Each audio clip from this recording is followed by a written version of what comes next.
ఛాయా సోమేశ్వరాలయంలో భాగమైనటువంటి త్రికూటాలయము 3 గర్భగృహాలుగా విడిపోయినటువంటి ఒక విషయం మనకు తెలిసిందే. ఆ 3 గర్భగృహాలలో మరొక దేవాలయం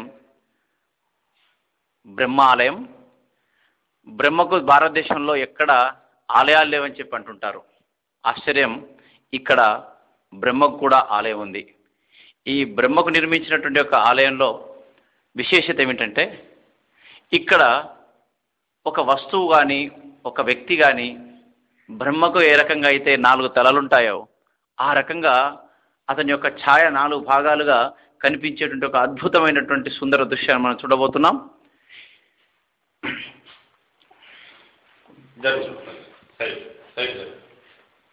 ఎదురుగా బ్రహ్మ యొక్క విగ్రహం.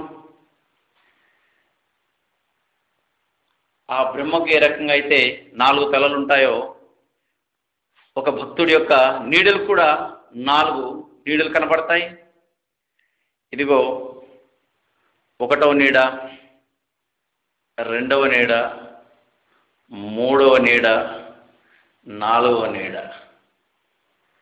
ఈ రకంగా 4 నీడలుగా కనపడేటువంటి ఒక కాంతి ప్రసారాన్ని 4 భాగాలుగా విడగొట్టేటువంటి ఒక నైపుణ్యం మన యొక్క ప్రాచీనమైనటువంటి ఒక శిల్పులకి, మన యొక్క విజ్ఞానులకి కలిగి ఉంది అనేటువంటి ఒక విషయాన్ని మనం ఇక్కడ గమనించాలి.